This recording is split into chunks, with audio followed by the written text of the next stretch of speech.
नमस्कार, मैं हूं सुधीर चौधरी और डीएनए में आपका स्वागत है। कोरोना वायरस आपके जीवन से अब आसानी से जाने वाला नहीं है और अब आपको लंबे समय तक इसके साथ जीने की आदत डाल लेनी चाहिए।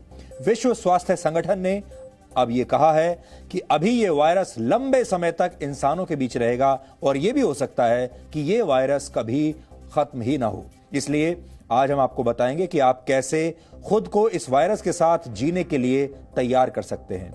हम इस वायरस का एक वैज्ञानिक, सामाजिक और मनोवैज्ञानिक विश्लेषण करेंगे। यह विश्लेषण आप ध्यान से देखिएगा, क्योंकि यह सिर्फ विश्लेषण नहीं बल्कि आपके भविष्य की जीती जागती तस्वीर होगी। इसके बाद हम आपको उस राहत पैकेज के बारे में बताएंगे जिसका सीधा फायदा देश के करीब 10 करोड़ लोगों को होगा। सरकार ने आज 20 लाख करोड़ रुपए के राहत पैकेज की दूसरी किश्त जारी की है। करीब 4 लाख करोड़ रुपए के इस राहत पैकेज के तहत प्रवासी मजदूरों की 2 वक्त की रोटी से लेकर करोड़ों लोगों के रोजगार तक का इंतजाम किया गया है।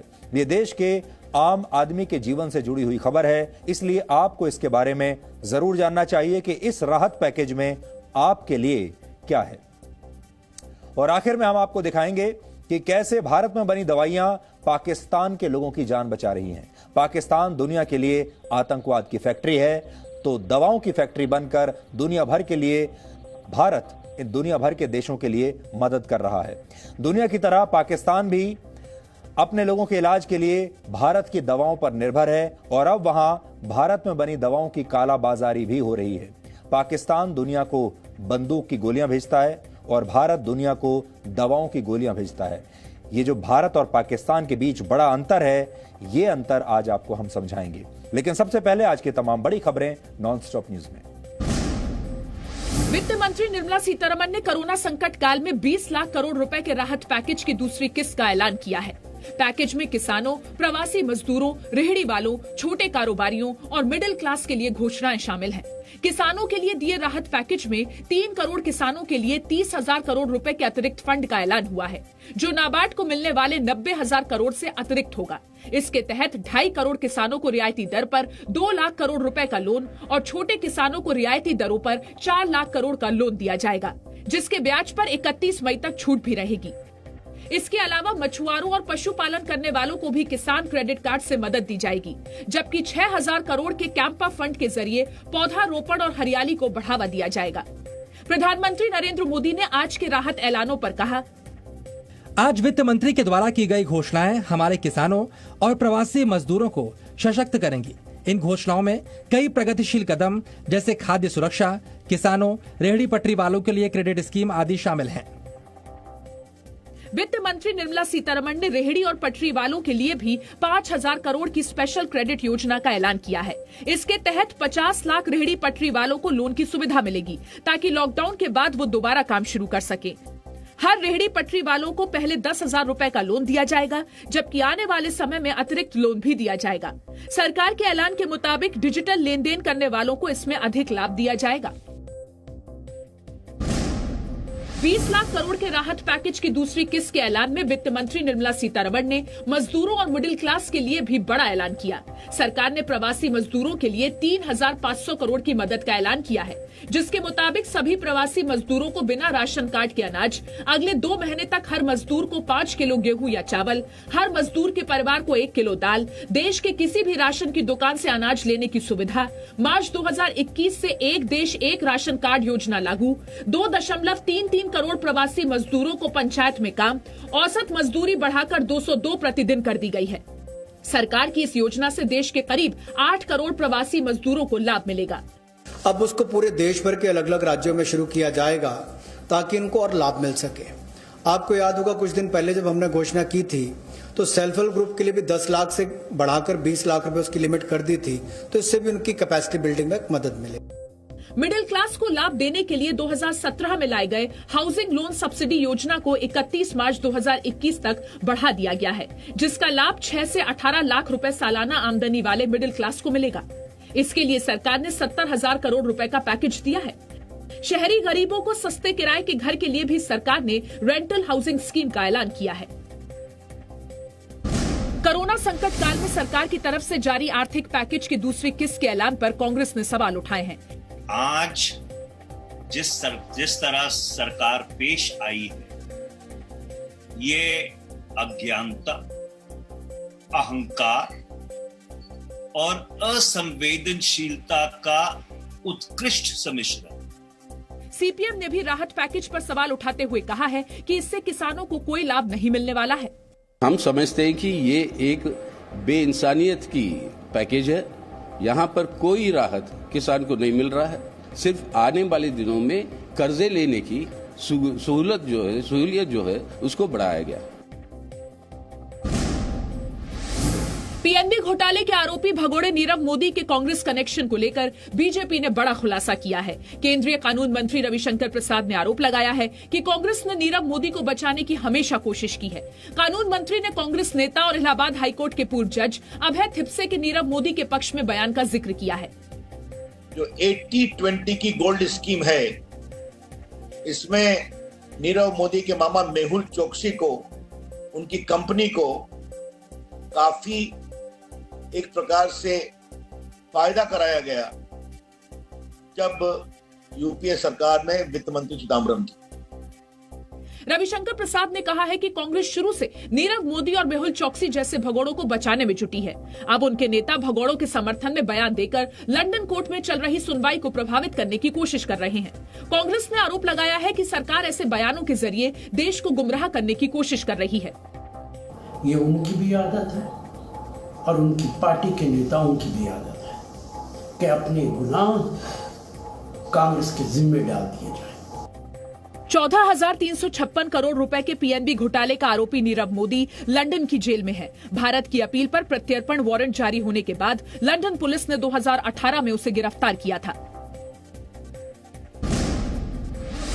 माल्या के प्रत्यर्पण का रास्ता साफ हो गया है। अब उसे 28 दिन में भारत लाया जा सकता है।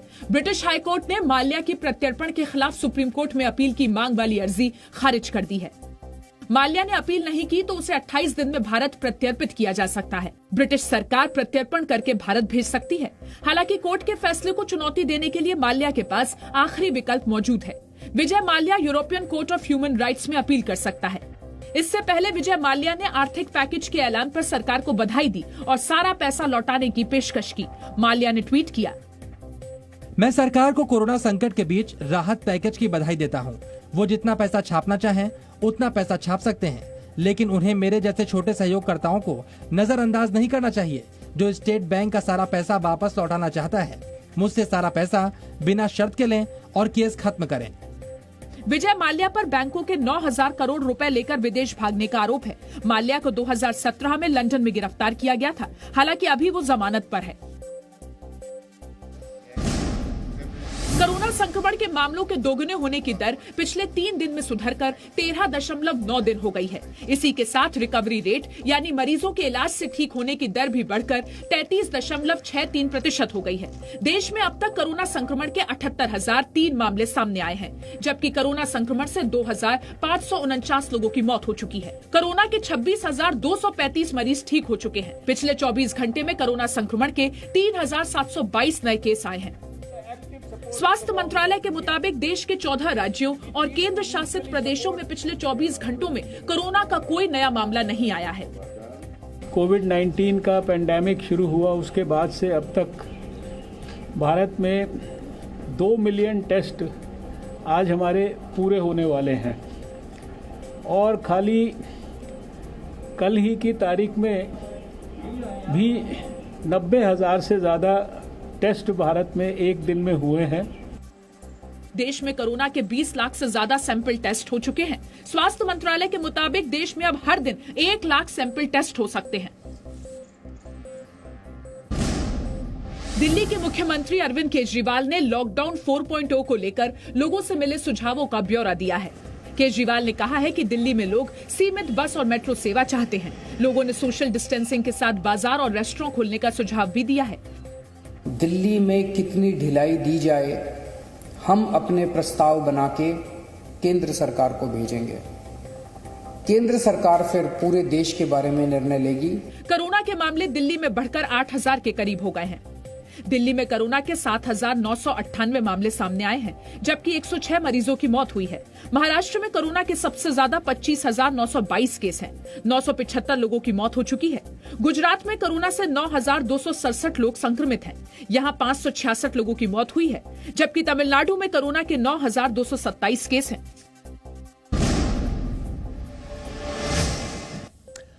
हम पिछले कई दिनों से आपसे कह रहे हैं कि आपको अब कोरोना वायरस के साथ जीने की आदत डाल लेनी चाहिए, क्योंकि कोरोना वायरस आपकी जिंदगी से अब आसानी से जाने वाला नहीं है। ये एक ऐसा अनचाहा मेहमान है जो लंबे समय तक अब आपके घर में रहेगा और इसके लिए आपको तैयार रहना चाहिए।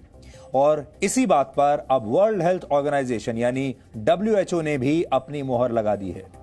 WHO ने यह आशंका जताई है कि यह वायरस एक महामारी के तौर पर लंबे समय तक इंसानों के बीच रह सकता है और यह भी हो सकता है कि यह वायरस कभी भी पूरी तरह से खत्म न हो।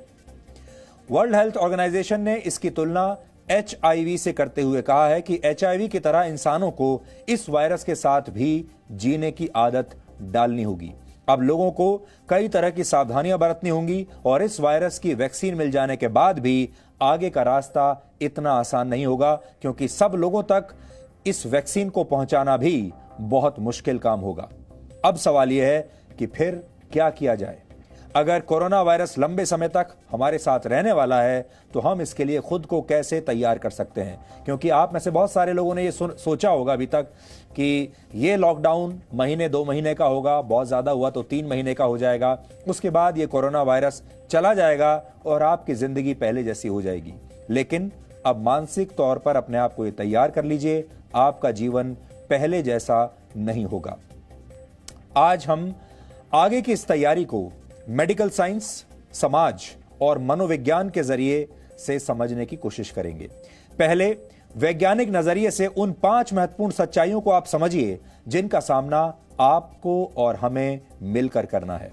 पहली सच्चाई यह है कि यह वायरस अब भी पूरी दुनिया में तेजी से फैल रहा है, यह कहीं भी रुका नहीं है। पूरी दुनिया में 43 लाख से ज्यादा लोग इससे संक्रमित हो चुके हैं और करीब 2,97,000 लोगों की मौत हो चुकी है। 2,97,000, लगभग 3 लाख। बीमार लोगों का इलाज अलग अलग तरीकों से किया जा रहा है, हर देश में अलग अलग पद्धति है, लेकिन अभी तक इसका कोई भी पुख्ता इलाज किसी के पास भी नहीं है। इस बात को आप याद रखिएगा, इस कोरोना वायरस का किसी के पास पूरी दुनिया में कोई इलाज नहीं है। दूसरी सच्चाई यह है कि इस समय दुनिया में लाखों या शायद करोड़ों लोग ऐसे हैं जो संक्रमण का शिकार हो चुके हैं, लेकिन उनमें कोई लक्षण दिखाई नहीं दे रहा, उन्हें खुद भी नहीं पता कि वो संक्रमित हो चुके हैं। ऐसे लोगों को एसिम्प्टोमेटिक पेशेंट्स कहा जाता है और ऐसा भी हो सकता है कि इस तरह के जो मरीज हैं वो आपके आसपास घूम रहे हों। तीसरी सच्चाई यह है, जो लोग संक्रमण का शिकार हैं और जिनमें वायरस की पुष्टि हो चुकी है, उनमें से करीब 3 से 4% लोगों की जान खतरे में है। यानी इस वायरस के मामले में मृत्यु दर फिलहाल 3 से 4% है, लेकिन अलग अलग देशों में इसकी स्थिति भी अलग अलग है। उदाहरण के लिए बेल्जियम की स्थिति इस समय सबसे खराब है। बेल्जियम में कोरोना वायरस के मामलों में मृत्यु दर करीब 16% है। अमेरिका में यह करीब 6% है और भारत में मृत्यु दर करीब 3 से 4% है। चौथी सच्चाई यह है कि गंभीर रूप से बीमार मरीजों की संख्या भी अलग अलग देशों में अलग अलग है। 11 मई तक के आंकड़ों के मुताबिक गंभीर रूप से बीमार मरीजों की सबसे ज्यादा संख्या अमेरिका में है, जबकि भारत में स्थिति धीरे धीरे बेहतर हो रही है। पिछले हफ्ते तक भारत में कोरोना वायरस के कुल मरीजों में से करीब 9% लोग गंभीर रूप से बीमार थे, जबकि अब इनकी संख्या लगभग आधी रह गई है। अब भारत में कोरोना वायरस के सिर्फ 4.8% मरीजों की स्थिति ही गंभीर है। पांचवी सच्चाई यह है कि कोरोना वायरस की वैक्सीन का इंतजार अभी बहुत लंबा है। दुनिया भर में करीब 100 रिसर्च ग्रुप्स इस वायरस की वैक्सीन ढूंढने में जुटे हुए हैं, लेकिन वैक्सीन तैयार होने में अभी करीब 12 से 18 महीने का समय लग सकता है और 12 से 18 महीने के समय के बाद भी यह दुनिया भर में जब इसको डिस्ट्रीब्यूट किया जाएगा उसमें भी कई महीने या हो सकता है साल भर लग जाए। इसलिए ये जो सफर है ये बहुत लंबा रहने वाला है। इससे आप अगर आपको रोड मैप इसका बनाना है तो लगभग आप 2 से 3 साल का रोड मैप बनाकर चलिए। आपको अगर वैक्सीन मिल भी गई तो भी आप तक राहत पहुंचने में, आपके जीवन में वापस नॉर्मलसी आने में 2 से 3 साल लग जाएंगे। अब आप ये समझिए कि कोरोना वायरस कैसे चमगादड़ों से जानवरों में और फिर जानवरों से इंसानों में फैला और कैसे सर्दी जुकाम जैसे लक्षणों वाला एक वायरस देखते ही देखते एक जानलेवा महामारी में बदल गया। वर्ष 2003 में चीन के ग्वांगडोंग प्रांत से सार्स CoV 2003 का संक्रमण शुरू हुआ था। सार्स का अर्थ है severe acute respiratory syndrome, CoV का अर्थ होता है कोरोना वायरस और 2003 उस साल को दर्शाता है जब इसकी शुरुआत हुई थी। यह वायरस चमगादड़ से किसी स्तनपाई यानी मैमल, स्तनपाई जीव यानी मैमल और फिर इस जीव से इंसानों में फैला था। यह वायरस उस समय 30 देशों में फैल गया था, जिससे 8000 लोग संक्रमित हुए थे और करीब 774 लोगों की मौत हो गई थी। इसके बाद वर्ष 2012 में मर्स नाम का कोरोना वायरस दुनिया में फैलना शुरू हुआ। मर्स का अर्थ है मिडिल ईस्ट रेस्पिरेटरी सिंड्रोम। यह वायरस चमगादड़ से ऊंट और फिर ऊंट से इंसानों में फैलने लगा। मर्स से करीब 27 देश प्रभावित हुए थे, लेकिन यह वायरस सिर्फ 2500 लोगों को ही संक्रमित कर पाया और मरने वालों की संख्या सिर्फ 850 थी। और इसके बाद दिसंबर 2019 में कोविड-19 की शुरुआत हुई और माना जाता है कि यह वायरस भी चमगादड़ों से ही आया है। वैज्ञानिकों के मुताबिक इस वायरस ने पहले किसी जानवर को संक्रमित किया और फिर उस जानवर के संपर्क में आने की वजह से यह इंसानों में फैला। इसकी शुरुआत चीन के वुहान शहर से हुई थी, जहां की वेट मार्केट्स में कई तरह के जंगली जानवर बेचे जाते हैं, क्योंकि वहां के लोग इन जंगली जानवरों को खाते हैं। कोविड-19 से अब तक पूरी दुनिया में करीब 2,97,000 लोगों की मौत हो चुकी है। इसलिए ये जो समस्या है आज की नहीं है, पुरानी है और ये समस्या मनुष्य के लाइफस्टाइल से जुड़ी हुई है, मनुष्य की खाने की आदतों से जुड़ी हुई है, फूड हैबिट से जुड़ी हुई है। जितना हम मांसाहार की तरफ जाते हैं और ऐसे जानवरों को खाते हैं जिन्हें शायद हमें नहीं खाना चाहिए, उनसे उतनी ही बड़ी संख्या में इस तरह के संक्रमण फैलते हैं।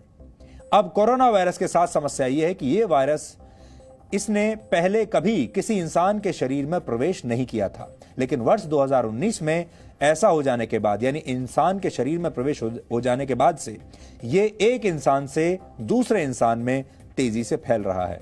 यानी ये पहले जानवरों से इंसानों तक पहुंचा ही नहीं था और एक बार अगर इंसानों में पहुंच गया तो फिर इंसानों से इंसानों के बीच फैल रहा है। एक डराने वाली बात यह भी है कि यह वायरस खुद को लगातार बदल रहा है। आप बदल रहे हो या नहीं, लेकिन यह वायरस लगातार बदल रहा है, यानी इसकी संरचना में बदलाव आ रहा है। इसे अंग्रेजी में म्यूटेशन कहते हैं। इस म्यूटेशन की मदद से यह वायरस खुद को इंसानों के शरीर में लंबे समय तक रहने के लायक बना रहा है, ताकि ये आपके शरीर में लंबे समय तक ऐसे ही रहता रहे। एक अनचाहे मेहमान की तरह आप कितना भी चाहें कि यह आपके शरीर को छोड़ दे, लेकिन यह आपके शरीर में ही रहेगा। एक डराने वाली बात यह भी है कि यह वायरस खुद को लगातार बदल रहा है, यानी इसकी संरचना में बदलाव आ रहा है, जैसा हमने आपको बताया, और हमने आपको म्यूटेशन के बारे में भी बताया। इस म्यूटेशन की मदद से यह वायरस आपके शरीर में लंबे समय तक रहता है और फिर निकलता नहीं है। लंदन के school of hygiene and tropical medicine में हुई एक रिसर्च के मुताबिक यह वायरस अपने स्पाइक प्रोटीन्स में बदलाव लाने में सक्षम है। आपने कोरोना वायरस की जो तस्वीरें अब तक देखी होंगी, उसमें आपने कोरोना वायरस के ऊपर उभरी हुई कांटे जैसी संरचना देखी होगी। ये जो आपके स्क्रीन पर तस्वीर है, ये तस्वीर आपने कोरोना वायरस की अभी तक देखी होगी। और ये जो लाल रंग का एक स्ट्रक्चर आपको दिखाई दे रहा है, यही है स्पाइक प्रोटीन्स, जो कांटे जैसे दिखते हैं। इसे ही स्पाइक प्रोटीन्स कहते हैं और इसी की मदद से कोई वायरस इंसानों की कोशिकाओं में जाकर चिपक जाता है। कोरोना वायरस में आ रहा यह बदलाव 62 देशों से लिए गए सैंपल्स की जांच के बाद साबित हुआ है। हालांकि अभी इसे लेकर और भी रिसर्च की जानी बाकी है। लेकिन कोरोना वायरस के इस म्यूटेशन का अर्थ यह है कि इसकी वैक्सीन बनाना अब और भी मुश्किल हो सकता है, क्योंकि यह लगातार बदल रहा है। हो सकता है कि जब तक एक वैक्सीन तैयार हो, तब तक कोरोना वायरस अपना स्वरूप बदल ले। इन्हीं तमाम रिसर्चेज और आंकड़ों के आधार पर यह कहा जा रहा है कि कोरोना वायरस अभी लंबे समय तक इंसानों के बीच में रहेगा और हमें इसके साथ जीने की आदत अब डाल लेनी चाहिए, नए नियमों के साथ। अब जब कोरोना वायरस लंबे समय तक आपके साथ रहेगा, तो ये भी समझ लीजिए कि हमारे आसपास के समाज, हमारे देश और दुनिया पर इसका क्या असर पड़ेगा। सबसे पहले अपने समाज की बात करते हैं, इसका सामाजिक असर क्या होगा। कोरोना वायरस की शुरुआत के साथ ही आपने एक शब्द सबसे ज्यादा सुना होगा और वो है सोशल डिस्टेंसिंग, यानी एक दूसरे से सामाजिक दूरी बनाकर रखना, जिसे प्रधानमंत्री कहते हैं 2 गज की दूरी। यानी इस वायरस का सबसे ज्यादा असर सामाजिक ताने बाने पर पड़ेगा। हाथ मिलाने और आमने सामने बैठकर बातचीत करने की परंपराएं खत्म हो जाएंगी। अब आप दोस्तों के साथ मिलकर फैमिली डिनर्स नहीं कर पाएंगे, दोस्तों के साथ लंच पर बाहर नहीं जा पाएंगे, पार्टीज में नहीं जा पाएंगे और शादी ब्याहों के जो तरीके हैं वो भी हमेशा के लिए बदल जाएंगे। अब आपको शादी में, ब्याहों में, पार्टीज में और दूसरे जो हमारे सामाजिक उत्सव होते हैं उनमें आपको कहीं भी भीड़ दिखाई नहीं देगी जैसे पहले दिखती थी। लोगों को अब एकांत में काम करने की आदत डालनी होगी और भविष्य की चिंता छोड़नी होगी। जो आपके वश में है, यानी जो आपके नियंत्रण में है, उसी में संतुष्टि का भाव ढूंढना होगा। ये अपने मन में आपको एक बड़ा बदलाव लाना है। एक बड़ा बदलाव यह भी आएगा कि अब लोग भविष्य की लंबी लंबी योजनाएं बनाने से भी शायद बचने लगेंगे। कोरोना वायरस ने बता दिया है कि दुनिया में कुछ भी स्थायी नहीं है और जब वर्तमान को लेकर ही कुछ भी निश्चित तौर पर नहीं कहा जा सकता तो भविष्य के बारे में कोई शर्त कैसे लगाई जा सकती है, भविष्य के बारे में आप कोई योजना भी कैसे बना सकते हैं। हमारे जीवन का हिस्सा बन चुकी बहुत सारी आदतें अब गैर जरूरी हो जाएंगी। वीकेंड पर शॉपिंग मॉल जाना, शॉपिंग करना, फिल्में देखना, रेस्टोरेंट्स में बैठकर खाना खाना, ये सब बातें पहले हमें बड़ी जरूरी लगती थी और ये सब ना करने पर हम फोमो का शिकार हो जाते थे। फोमो का नाम आपने सुना होगा। फोमो का अर्थ होता है फियर ऑफ मिसिंग आउट, लेकिन कोरोना का फियर यानी डर फोमो पर भारी पड़ने लगा है।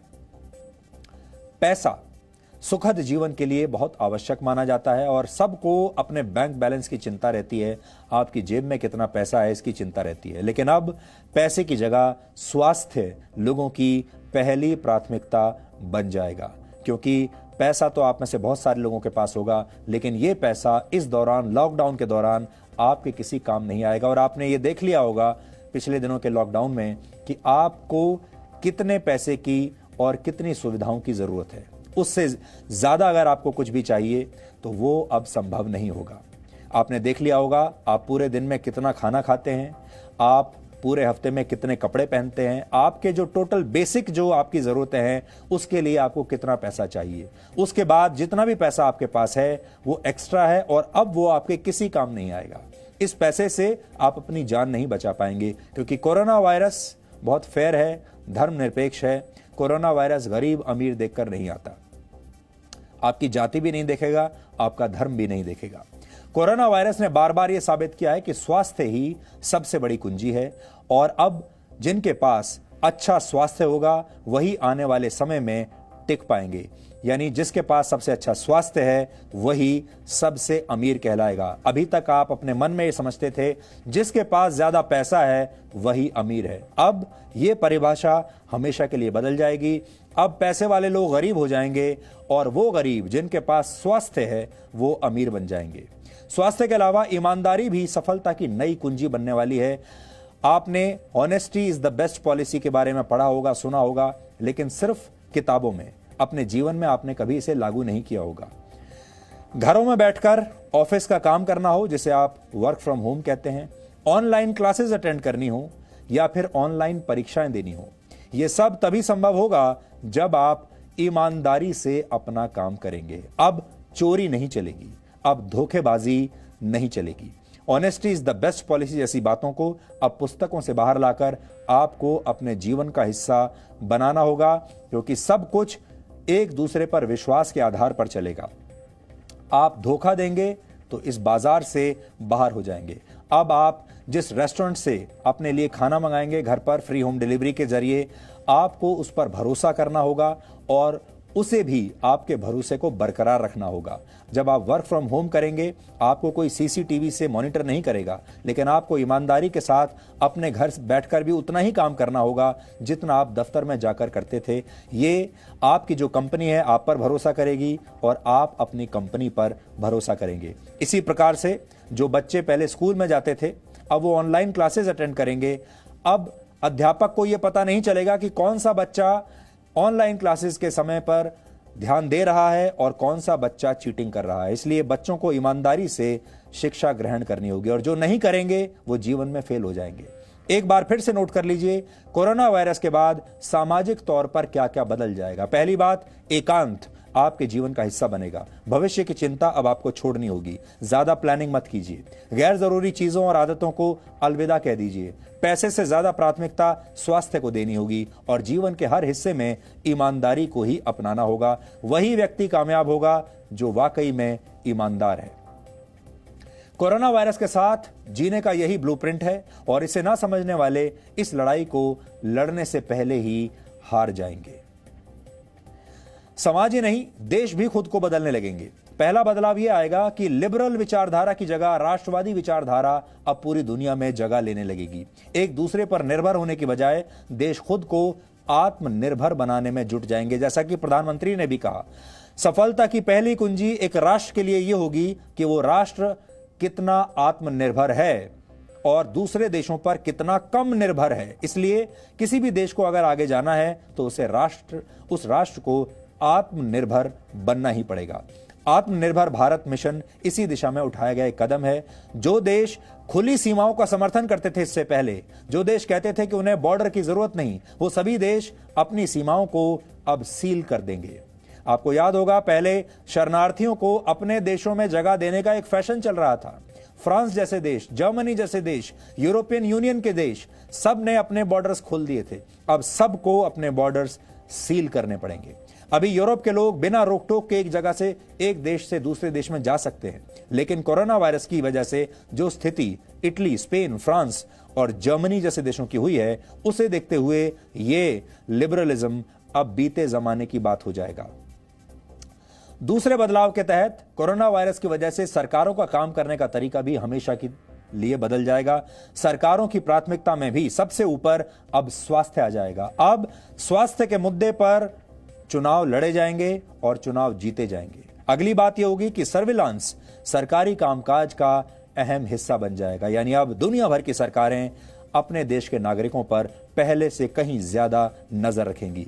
आपके स्वास्थ्य पर वो नजर रखेंगी। आपने देखा होगा, दुनिया भर की सरकारों ने अब ऐसे ऐप्स लॉन्च कर दिए हैं जो कि वैसे तो कोविड-19 के लिए बनाए गए हैं, लेकिन उनके जरिए वो आपके स्वास्थ्य पर अब नजर रखेंगे। कितने लोग स्वस्थ हैं, कितने लोग बीमार हैं, ये सरकारों को पता होगा।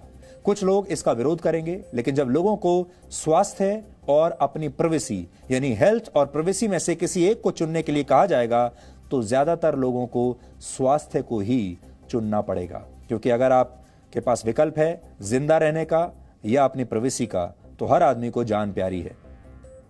चौथा बड़ा बदलाव राजनीति के तौर तरीकों पर आएगा। रैलियां और जनसभाएं अब बीते जमाने की बात हो जाएंगी। अब इस तरह की जो रैलियां हैं, जैसे आपके स्क्रीन पर दिख रही हैं, ये सब आप पुराने वीडियोस में ही देख पाएंगे। आगे वाली जो पीढ़ियां आएंगी वो ऐसी रैलियों को देखकर हैरान रह जाएंगी और जब उन्हें यह पता चलेगा कि दुनिया में कभी ऐसा भी होता था, क्योंकि अब ये रैलियां नहीं होने वाली। ये रैलियां और जनसभाएं मैदानों की जगह अब सोशल मीडिया और डिजिटल प्लेटफॉर्म्स पर होने लगेंगी। अब ये सारे लोग जो आपको दिख रहे हैं, ये सब अपने अपने मोबाइल फोन के जरिए जुड़ेंगे। आपका डेटा ही राजनीतिक पार्टियों के लिए चुनाव जीतने की कुंजी बन जाएगा और जनसंपर्क की जगह कम संपर्क के जरिए आपको एक मतदाता के तौर पर प्रभावित किया जाएगा। आपकी डिजिटल आदतों के जरिए चुनाव के तौर तरीके बदलेंगे। हो सकता है कि मतदान के लिए लाइनों में लगकर इंतजार करने की प्रथा खत्म हो जाए और इसकी जगह आपको किसी मोबाइल फोन एप्लीकेशन के जरिए ही घर बैठे वोट डालने की सुविधा मिल जाए। यह है भविष्य आपके लिए। अब आप यह समझ लीजिए कि कोरोना वायरस का असर आपके मानसिक स्वास्थ्य पर कैसे पड़ेगा। मनोवैज्ञानिकों के मुताबिक सोशल डिस्टेंसिंग का सबसे ज्यादा असर आपकी मनोस्थिति पर ही पड़ेगा, क्योंकि मनुष्य सामाजिक प्राणी माना जाता है। इसकी वजह यह है कि इंसान एक सामाजिक प्राणी है और इंसानों ने सभ्यता की शुरुआत के साथ ही खुद को एक दूसरे के करीब रखना सीखा है। लेकिन अब सोशल डिस्टेंसिंग ही इस वायरस का सबसे बड़ा इलाज है और जितना आप दूसरों से दूर रहेंगे उतना ही आपका स्वास्थ्य बेहतर रहेगा। कोरोना वायरस का मानसिक स्वास्थ्य पर पड़ने वाला असर इतना गंभीर विषय बन गया है कि ऑस्ट्रेलिया की न्यू साउथ वेल्स यूनिवर्सिटी ने दुनिया भर के 3000 लोगों पर एक रिसर्च करने का फैसला किया है। इस रिसर्च के जरिए यह पता लगाने की कोशिश होगी कि जब अचानक से सामाजिक सुरक्षा का भाव विलुप्त हो जाता है तो इसका मानसिक स्वास्थ्य पर क्या असर पड़ता है। कोरोना वायरस की वजह से हर तरफ से सिर्फ मृत्यु और बीमारियों की खबर आ रही है और इस वजह से लोग एंग्जाइटी और स्ट्रेस का शिकार हो रहे हैं। मृत्यु का ये जो डर है, कुछ वैज्ञानिकों ने इसे कोरोना स्ट्रेस का नाम दिया है।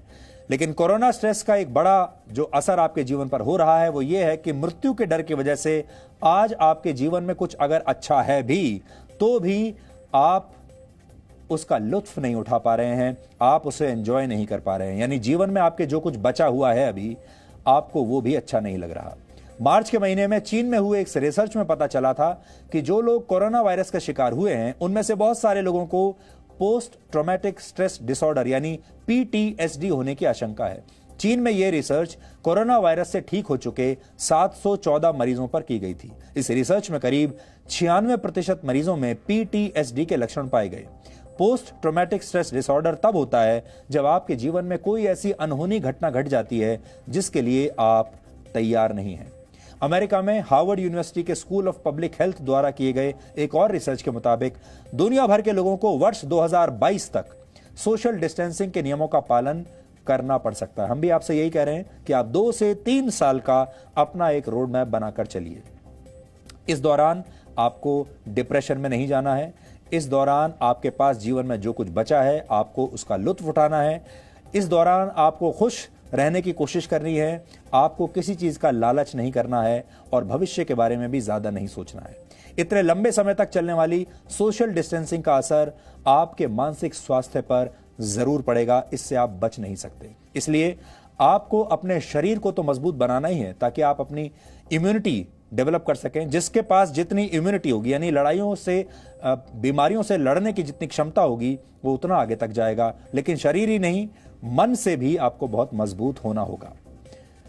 इतना ही नहीं, यह वायरस समाज को भी अब 2 वर्गों में बांट देगा। एक वर्ग में वो लोग होंगे जो कोरोना वायरस का शिकार होकर ठीक हो चुके हैं और जिनके शरीर की प्रतिरोधक क्षमता ने इस वायरस पर काबू पा लिया है, यानी जिनके अंदर कोरोना वायरस से लड़ने की क्षमता अभी बन चुकी है। एक तो वो होंगे और दूसरा वर्ग उन लोगों का होगा जिन पर अभी संक्रमित होने का खतरा है या जिनकी इम्यूनिटी बहुत कमजोर है।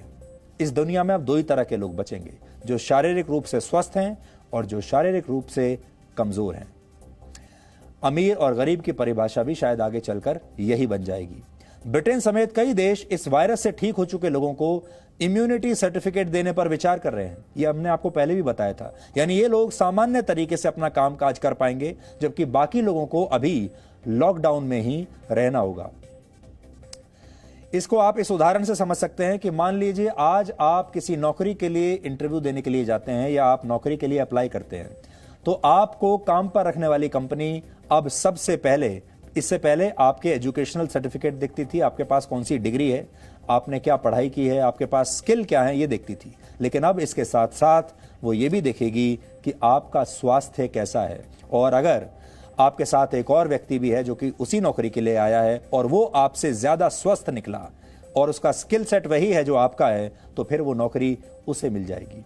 स्वस्थ लोगों को अब प्राथमिकता दी जाएगी। स्वास्थ्य को लेकर पैदा हुई ये खाई उन लोगों को हीन भावना से भर सकती है जिन्हें संक्रमित होने का डर है। इसी तरह जब आप विदेशों में नौकरी के लिए जाएंगे तो भी उन्हीं लोगों को प्राथमिकता दी जाएगी जो लोग स्वस्थ हैं और जो लोग स्वस्थ नहीं हैं उन्हें पासपोर्ट बनने में समस्या आएगी, उन्हें वीजा मिलने में भी समस्या आएगी। अब देखिए इसका फायदा किसको होगा। कोरोना वायरस दुनिया को कैसे बदल देगा ये आपने समझ लिया। आपने इससे होने वाले नुकसानों के बारे में जान लिया। अब समझिए फायदा किसे होगा। फायदा असल में आप में से किसी को नहीं होगा। इस लिस्ट में जो पहले नंबर पर हैं वो है हेल्थ इंश्योरेंस कंपनियां।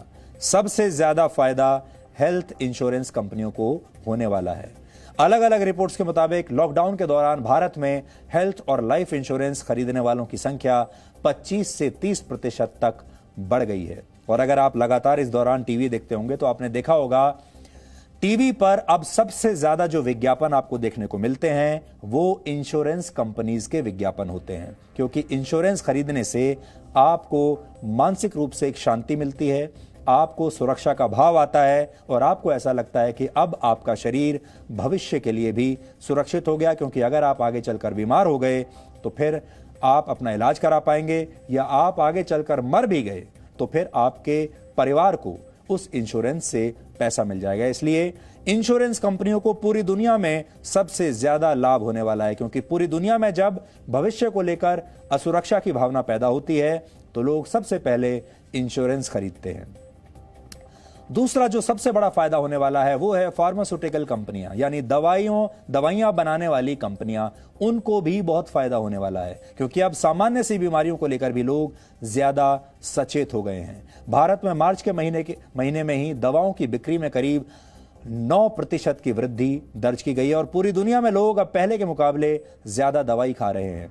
आपको याद होगा कुछ महीनों पहले तक 2019 में जब आपको सर्दी जुकाम अगर होता था या कोई छोटी मोटी बीमारी होती थी या बुखार होता था तो शुरू के 2-3 दिन 4 दिन आप शायद दवाई भी नहीं खाते थे। आप सोचते थे कि ये कोई इन्फेक्शन है और अपने आप ठीक हो जाएगा। बहुत सारे लोग तो ये कहते थे कि हम दवाई खाने के खिलाफ हैं, जब तक बहुत तबीयत खराब नहीं होगी तो हम दवाई नहीं खाएंगे। लेकिन अब आपको जरा सी खांसी होती है, जरा सा जुकाम होता है, आप सबसे पहले दवाई खाते हैं।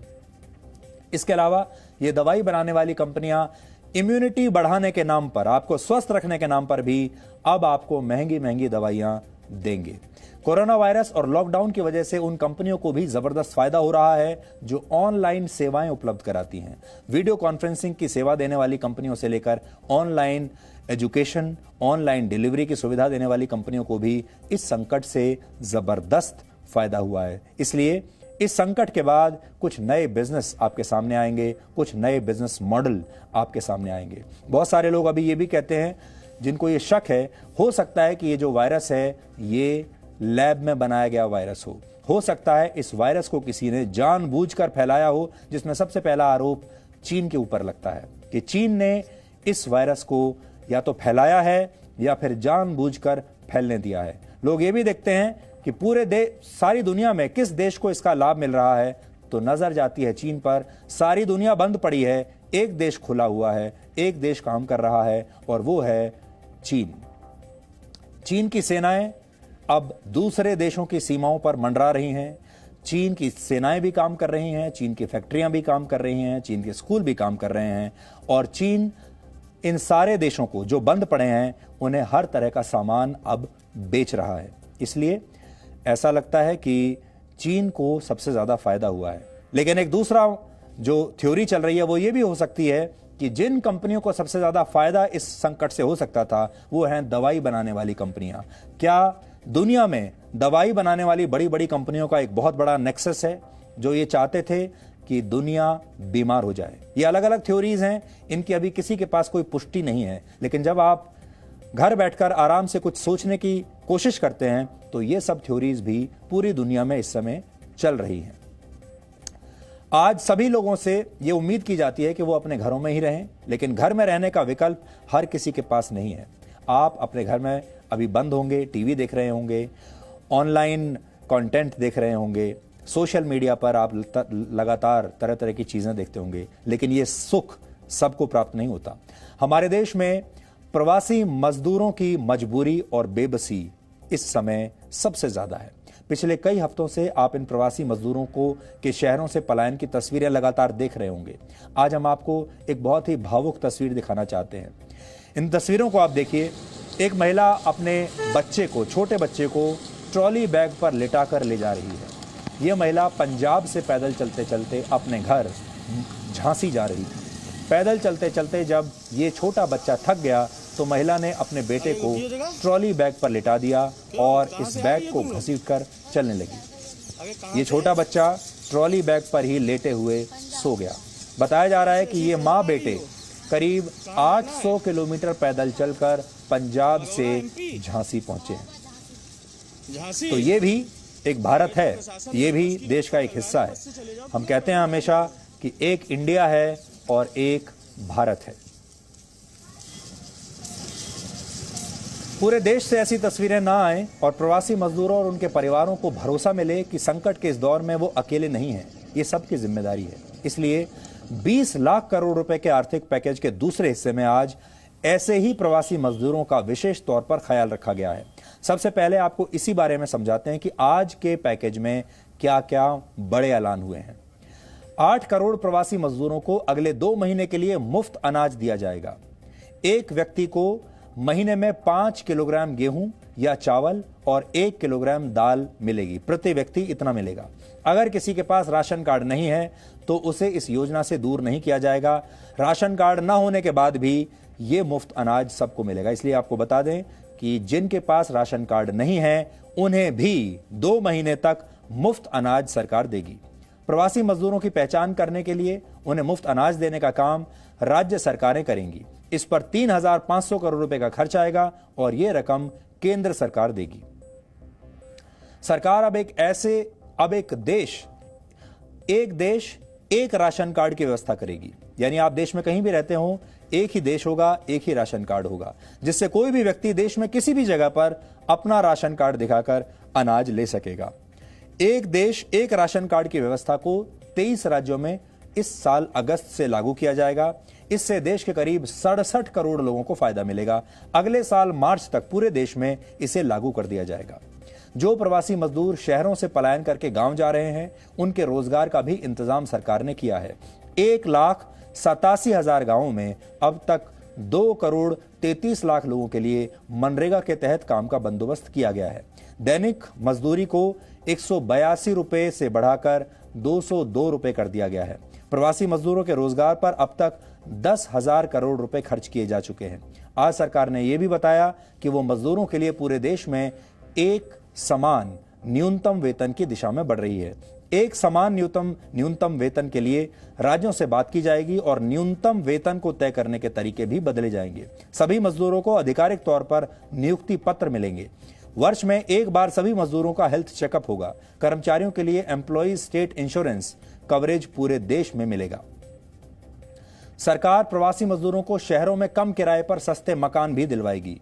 मजदूरों के रहने के लिए शहरों में सरकार अफोर्डेबल रेंटल हाउसिंग कॉम्प्लेक्सेस बनवाएगी। इसके अलावा उद्योगों को और कंपनियों को ऐसे हाउसिंग कॉम्प्लेक्सेस बनाने के लिए सरकार प्रोत्साहित करेगी और उन्हें मदद भी देगी। कल छोटे उद्योगों के लिए सरकार ने बड़े फैसले किए थे। आज प्रवासी मजदूरों के दर्द को समझा गया है। गरीब लोगों की बात की गई है। उनके रहने, खाने और रोजगार का इंतजाम करने वाले फैसले किए गए हैं। ये वो लोग हैं जिनकी मेहनत और पसीने से हमारे शहर बने हैं, लेकिन इस संकट काल में इन पर ऐसी मुसीबत आई कि इन्हीं शहरों को छोड़कर ये जाने पर मजबूर हो गए। इनमें कुछ लोग किस्मत वाले हैं जिन्हें घर जाने के लिए कोई साधन मिल गया, नहीं तो अधिकतर प्रवासी मजदूर शहरों से पैदल ही अपने गांवों की तरफ निकल पड़े हैं। ये लोग सैकड़ों किलोमीटर पैदल चलकर किसी तरह अपने घर पहुंचने की कोशिश में जुटे हुए हैं। और ये ह्यूमन साइकोलॉजी है कि हर व्यक्ति मुसीबत की घड़ी में अपने घर जाना चाहता है। घर एक ऐसी चीज है, घर में असल में बहुत ताकत होती है। आप जब भी दुनिया के किसी भी कोने में रहते हो, आप मुसीबत में फंसते हैं तो आप अपने घर ही जाना चाहते हैं। आपने देखा होगा जितने लोग विदेशों में रह रहे हैं वो सारे लोग इस मुसीबत की घड़ी में वापस अपने घर आना चाहते हैं। चाहे कितने भी संपन्न देश में रहते हों, सब घर लौटना चाहते हैं। और इसी तरह ये मजदूर भी अपने घर जाना चाहते हैं, चाहे घर में इन्हें 2 रोटी खाने को कम मिल जाए, चाहे घर में इनके लिए कोई सुविधा ना हो, रोजगार भी ना हो, लेकिन तब भी अपने घर ही जाना चाहते हैं, क्योंकि अपना घर अपना ही होता है, अपने अपने ही होते हैं। आज हमने इन प्रवासी मजदूरों के पलायन पर एक ग्राउंड रिपोर्ट तैयार की है, जिनके दर्द की कहानियां आज आपको भी भावुक कर देंगी। और ये कहानियां देखने के बाद आपको लगेगा कि आप कितने किस्मत वाले हैं कि आपके पास अपना घर है, अपना परिवार है और आपका जीवन इनके जैसा नहीं है। लेकिन खुश होने के साथ साथ आपकी ये जिम्मेदारी भी है कि अगर आपको इस तरह के कहीं भी कोई लोग मिलते हैं तो आप उनकी मदद जरूर कीजिए। हम लोग के पैसा, पानी पीने का पैसा नहीं, हम लोग सर क्या करें? गाँव नहीं जाए तो क्या करें?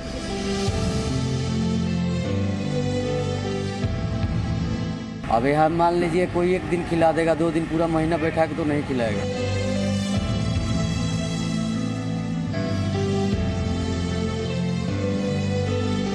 मैं बोला जब मरना है तो आप गाँव में मरिए।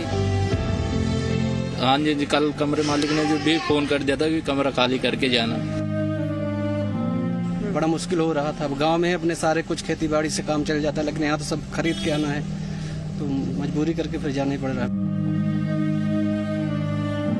हम लोग की गाँव भिजवा दीजिए बस, हम लोग को कोई व्यवस्था नहीं चाहिए, सिर्फ हम बच्चे के पास जाएंगे, हमें गाँव भिजवा दीजिए बस। मजबूरी बहुत बुरी चीज होती है। मजबूरी ना होती तो ये प्रवासी मजदूर अपना गांव, अपना घर, अपना परिवार छोड़कर कभी शहर ना आते। और मजबूरी ना होती तो यूं खाली हाथ, फटी जेब और खाली पेट लेकर अपने घरों की तरफ कभी ना लौटते।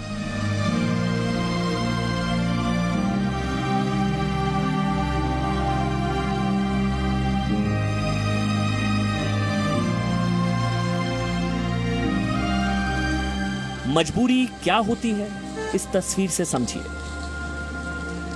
एक बच्चा है, उसे आप इस सफर का यात्री मानिए। एक ट्रॉली बैग है, उसे ट्रेन समझिए।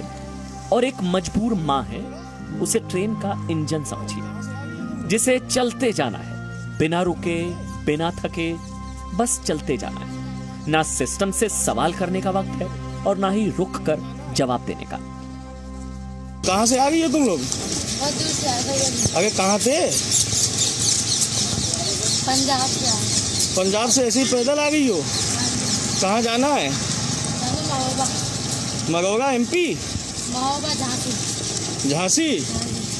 आगे तो प्रशासन बस की व्यवस्था कर रहा है ना, बस से चले जाओ। तुम लोग पैदल काहे जा रहे हो? हैं?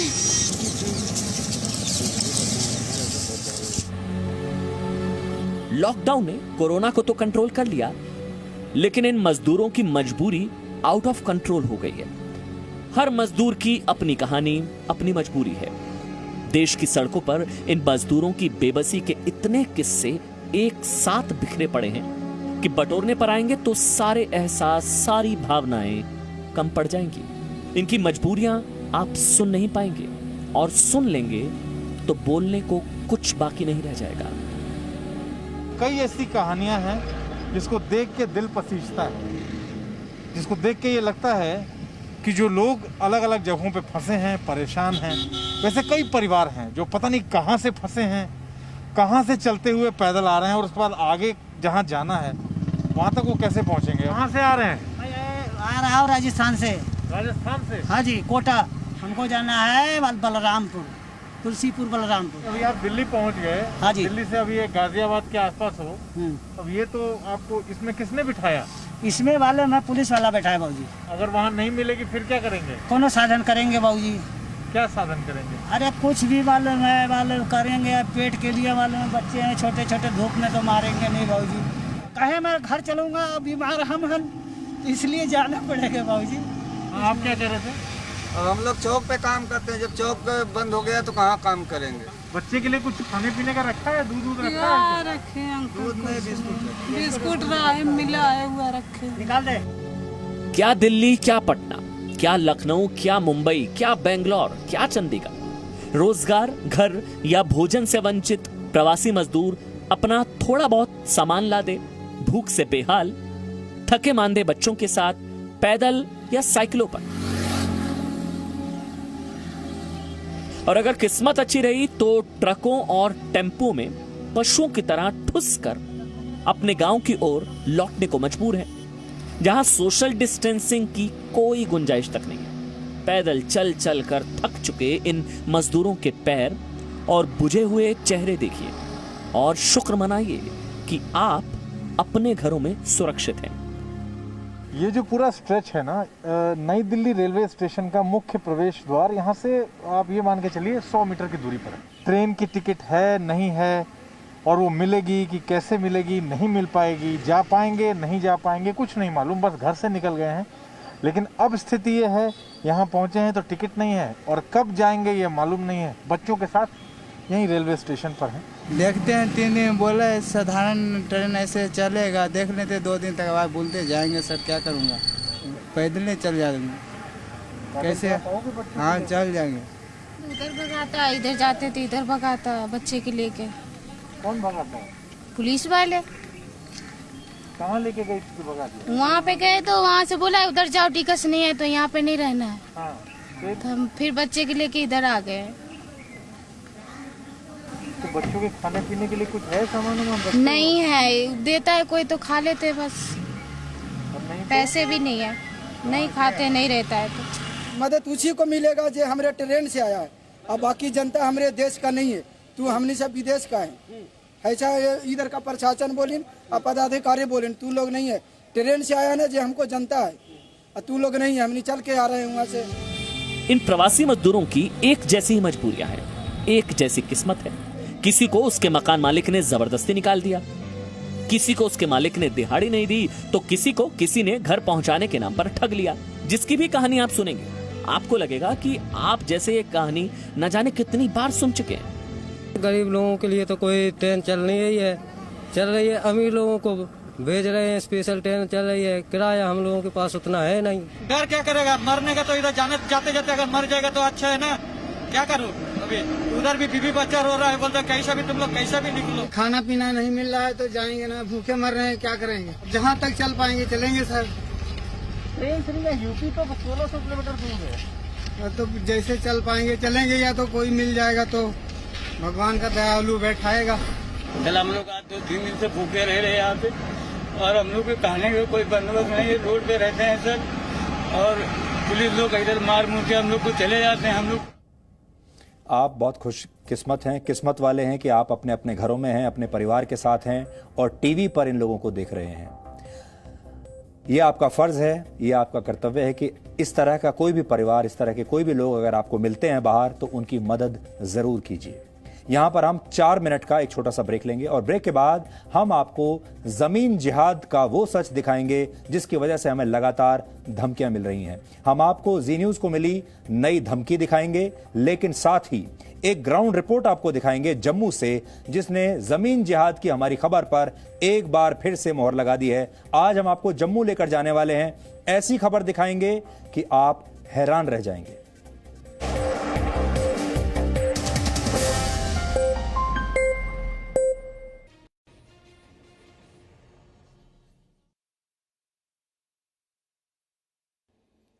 Creativity means to create something new, to come up with something very different and which has never been thought by somebody else. So what is the creativity and what are the things you require in yourself to be creative? मेरा ऐसा मानना है कि हम सब creative हो सकते हैं, कोई भी ऐसा व्यक्ति नहीं होगा जो कि क्रिएटिव ना हो सके, लेकिन अपने आप को पहचानने की आवश्यकता है। Creativity doesn't require you to be very well educated, post graduate, PhD और anything. Creativity is the greatest rebellion in existence today, क्योंकि अगर आपको उसमें क्रिएटिव बनना है तो अब तक जो कुछ आपने सीखा है, आपके माइंड के जो विश्वास हैं, आपकी जो पुरानी धारणाएं हैं, जो सब चीजें आपके अंदर कर चुकी हैं, उनसे आपको उनको भूलकर आपको आगे निकलना पड़ेगा। We have to get rid of all our past things, वरना आप क्रिएटिव हो ही नहीं पाएंगे। वरना आप क्या कर पाएंगे, सिर्फ कॉपी कर सकेंगे। जो चीज पहले क्रिएट हुई है उसकी कॉपी कर सकेंगे, शायद अच्छी कॉपी कर सके, बल्कि ज्यादातर के ये ऐसा देखा गया कि it becomes only A carbon copy which already exist. मेरे से लोग सवाल पूछते हैं कि आप किस प्रकार से, कहां से चले थे और कैसे कहां पहुंच गए, क्या आप भी क्रिएटिव थे?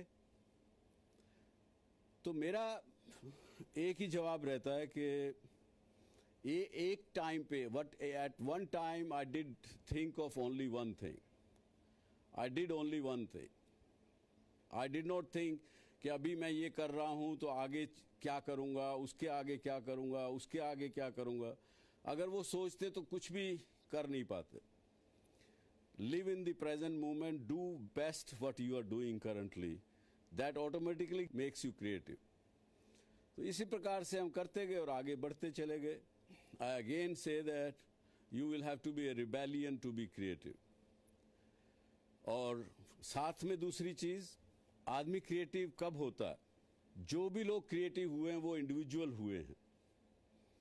ऐसा शायद ही कोई क्रिएटिविटी का उदाहरण मिलेगा आपको जहां पे एक आदमी ने 20 आदमियों के साथ मिलके कुछ नई चीज क्रिएट की हो, या 4 आदमियों से मिलके क्रिएट की हो। क्रिएटर किसी चीज का अकेला होता है, इंडिविजुअल होता है। और इंडिविजुअल जो है, what does an individual want? A total freedom. And the freedom or the fragrance of the freedom is the first entry to the creativity. You have to make your own different path. Trodden paths are for the beaten people. You have to create your own path. And that's also another thing of the being creative. No signal, no worry. Presenting Z News app with live TV, latest updates and expert opinion. Available on Google Play and App Store. Download it now.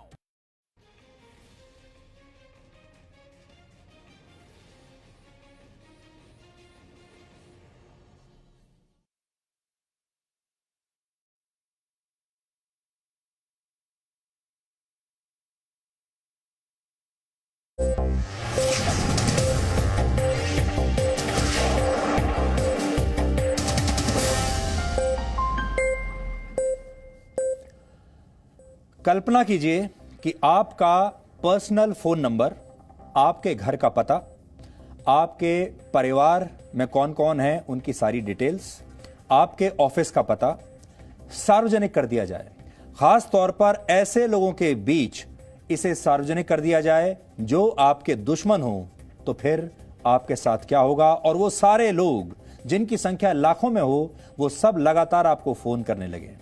Ji news पर जमीन जिहाद की खबर दिखाने के बाद अब मुझे लगातार हर रोज ऐसी ही धमकियां मिल रही हैं। पहले धमकियां पाकिस्तान से आई, फिर इसमें खालिस्तानी आतंकवादी शामिल हो गए और यूएई के नंबरों से फोन आने लगे, और अब ये धमकियां भी किसी वायरस की तरह तेजी से फैल रही हैं। आज एक धमकी और आई है और कॉल करने वाले ने धमकी दी कि अब मेरा नंबर पाकिस्तान से लेकर अफगानिस्तान तक सब जिहादियों तक पहुंच गया है, और अगर मैंने इन लोगों की बात नहीं मानी तो फिर ये मोबाइल नंबर अब और भी बड़ी संख्या में लोगों तक पहुंच जाएगा। आज का जो जमाना है ये प्राइवेसी का जमाना है। आप सोचिए हमारे देश में कितनी बहस चलती है। हम आधार कार्ड के लिए भी अपनी पर्सनल डिटेल्स देना नहीं चाहते। लगातार सुप्रीम कोर्ट तक ये बात चलती है कि प्राइवेसी को लेकर किसी का पर्सनल डेटा आप ले नहीं सकते, आधार कार्ड के लिए भी नहीं ले सकते। कोई भी अपना पर्सनल डिटेल्स अब देना नहीं चाहता, लेकिन हमारी सारी पर्सनल डिटेल्स अब बाहर आ चुकी हैं, लोगों के बीच में बंट चुकी हैं। पहले आप ये ऑडियो सुनिए जो पाकिस्तान से आया है और फिर आगे की कहानी बताते हैं। मुझे लगता है आपको ये ना नंबर चेंज करना पड़ेगा जी, नहीं तो पाकिस्तानी आपको चेंज कर देंगे। अब जिस दिन तो पाकिस्तानियों के हत्थे चढ़ गया ना, ये तुझे माँ ना याद करा दी ना तो नाम बदल कर रख देना। चौधरी साहब, जिस तरह अभिनंदन की उतारी थी ना पाकिस्तान आर्मी ने, इसी तरह तेरी किसी दिन उतार देनी है। तेरा ये नंबर अफगानिस्तान तक पहुंच गया है चौधरी साहब, तो अब तो तुझे नंबर चेंज करना पड़ेगा। एक रियाज नाइको को मार के ना आप जश्न ना मनाएं और ये ना बोलें कि पाकिस्तान आपको माफ़ कर देगा। हम दुश्मन थे, दुश्मन हैं और दुश्मन रहेंगे। आपने एक रियाज नाइको को मारा है ना, तो इधर तो हज़ारों नाइको बैठे हैं साहेब। अगर माँ का दूध पिया है ना तेरी आर्मी ने, तो पीओके में आके दिखाओ। अभिनंदन आया था ना, उसकी थी हमने। कसम खुदा की अगर तेरी आर्मी ने पीओके के करीब भी आई ना, जब तेरी आर्मी उतारी तो हमें पाकिस्तानी ना कहना। और साहब तो पाकिस्तानियों को जानता नहीं है। जिस दिन तो पाकिस्तानियों के हत्थे चढ़ गया ना, उस दिन तेरे को तेरी नानी याद आ जानी है। अरे साहब, ये में जिस तरह कश्मीर पे जुल्म कर रही है ना, इसका बदला भी तो लेना है हमने। ये जो चाय वाला इंडिया पे जुल्म कर रहा है ना चौधरी साहब, इसका हिसाब किताब ही तो देना है आपने। आप लोग सोचते होंगे कि पाकिस्तान कुछ नहीं कर रहा। आपने एक रियाज नाइको को मारा और आपके कितने शहीद हुए ये बताएं मुझे। तो पाकिस्तानियों को जानता नहीं है चौधरी साहब। तो इस तरह के कॉल्स लगातार आ रहे हैं। अब बात सिर्फ जान के खतरे की नहीं है, ये प्रिवेसी का भी एक बहुत बड़ा मामला है। जरा सोचिए, जिस देश में लोग कागज दिखाने से डरते हों, आधार कार्ड बनवाने के लिए अपनी निजी जानकारी देने से इनकार करते हों, वहीं मेरा फोन नंबर और मेरा पता जिहादियों की जेब में पहुंच जाता है। आप अंदाजा लगाइए आतंकवादियों का ये नेटवर्क और उनकी घुसपैठ कितनी मजबूत हो चुकी है। और ये नंबर और ये सारी डिटेल्स हमारे देश से यहीं से गई होंगी, क्योंकि यहां बहुत सारे ऐसे लोग हैं जो इन्हीं की टीम में खेलते हैं, इन्हीं की टीम के सदस्य हैं। ये नए जमाने की घुसपैठ है जो बेहद खतरनाक है। बाहर के मुल्कों में बैठे जिहादियों का तंत्र बिना किसी रोक टोक के भारत में घुसपैठ करता है, बॉर्डर पार करके भी घुसपैठ करता है और डिजिटल तरीके से भी घुसपैठ करता है। वो भी किसी का भी पर्सनल फोन नंबर लेकर हासिल कर लेते हैं और फिर उस नंबर पर जान से मारने की धमकी देते हैं। अब हम उस खबर की बात करेंगे जिसकी वजह से हमें ये धमकियां मिल रही हैं, लेकिन ये कवरेज रुकेगी नहीं, ये खबर रुकेगी नहीं। हमारा कसूर इतना भर था कि हमने दुनिया को जमीन जिहाद की सच्चाई दिखाई थी। हमने आपको बताया था कैसे जम्मू कश्मीर में कानून का सहारा लेकर धर्म के आधार पर जनसंख्या को बदलने की कोशिश हो रही है और वहां की सरकारें इसे हमेशा प्रोत्साहन देती रही। कैसे वहां रोशनी एक्ट के तहत सरकारी जमीनों पर अवैध कब्जा करने वालों को ही जमीन का असली मालिक बना दिया गया। आज हम इस खबर के पक्ष में आपको दो और सबूत दिखाना चाहते हैं। पहला सबूत वर्ष 1997 का है। आप अपने टीवी स्क्रीन पर 23 साल पुरानी एक चिट्ठी देख रहे हैं जो जम्मू कश्मीर सरकार की तरफ से लिखी गई है। तब फारूक अब्दुल्ला राज्य के मुख्यमंत्री थे। 3 अप्रैल 1997 को राजस्व विभाग के अंडर सेक्रेटरी ने जम्मू के डीसी यानी डिप्टी कमिश्नर को यह चिट्ठी लिखी।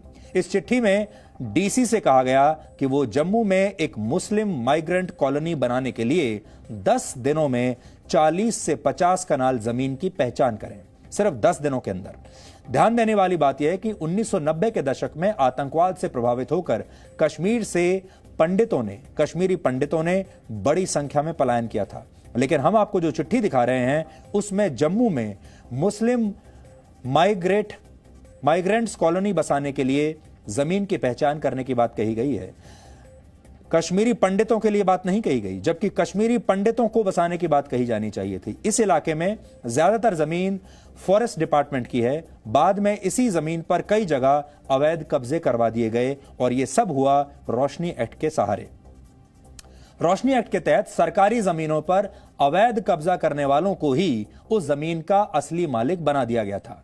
यह एक बहुत बड़ा जमीन घोटाला था, यानी आप पहले सरकारी जमीन पर कब्जा कीजिए और फिर बाकायदा संवैधानिक तरीके से आपको उस जमीन का मालिक बना दिया जाएगा, जिसमें अवैध कब्जा करने वालों को बेशकीमती सरकारी जमीनें कौड़ियों के भाव बेच दी गई थीं। जमीन जिहाद पर हमारे तर्कों के पक्ष में जम्मू कश्मीर के अखबारों में छपा अब यह विज्ञापन देखिए। वर्ष 2015 में छपे अखबार के इस विज्ञापन में लिखा है, सिर्फ मुस्लिम समुदाय के लिए प्लॉट उपलब्ध हैं।